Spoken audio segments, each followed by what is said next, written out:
दोस्तों, जिस पल का आप लोगों को बेसब्री से इंतजार था वहां पल आ गया है। फ्रांस ने भारत को बहुत बड़ा राफेल जेट का ऑफर दिया। अगर आप भी सच्चे देशभक्त हैं तो वीडियो को लाइक और चैनल को सब्सक्राइब कर दें। भारतीय नौसेना और डसॉल्ट एविएशन 26 राफेल एम लड़ाकू विमानों के सौदे को अंतिम रूप देने के करीब हैं।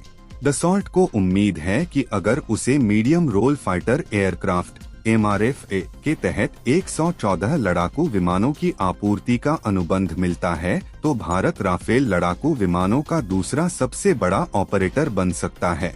पहले पर फ्रांस खुद है।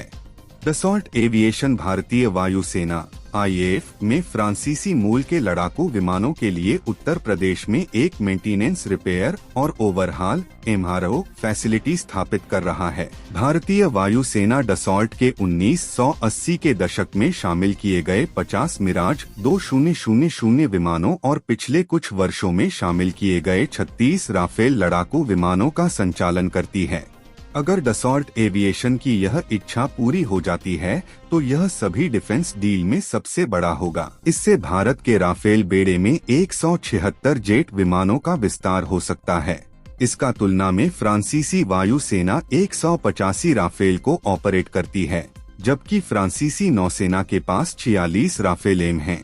अगर रक्षा अनुसंधान एवं विकास संगठन DRDO द्वारा बनाए जा रहे ट्विन इंजन डेक आधारित लड़ाकू विमान से पहले भारत का दूसरा विमान वाहक पोत सेवा में आ जाता है तो भारतीय नौसेना की आवश्यकता भी बढ़ सकती है।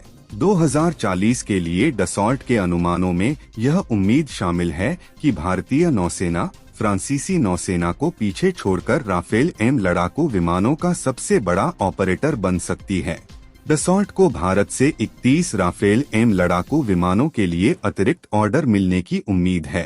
भारतीय नौसेना ने शुरू में इन फ्रांसीसी विमानों में से 57 खरीदने की योजना बनाई थी, लेकिन DRDO द्वारा समय पर TEDBF की आपूर्ति का आश्वासन दिए जाने के बाद इसे घटाकर 26 यूनिट कर दिया गया है। फ्रांसीसी मल्टीरोल फाइटर जेट राफेल को लंबे समय तक खरीदार नहीं मिल पाया।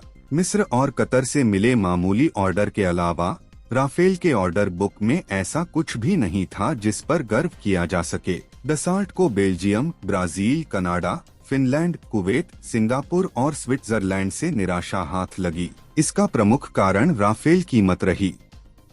जब दुनिया की चौथी सबसे बड़ी भारतीय वायुसेना IAF ने 2012 में यूरोफाइटर टाइफून के बजाय राफेल को चुना तो इससे फ्रांसीसी लड़ाकू जेट के लिए ऑर्डरों की बाढ़ आ गई।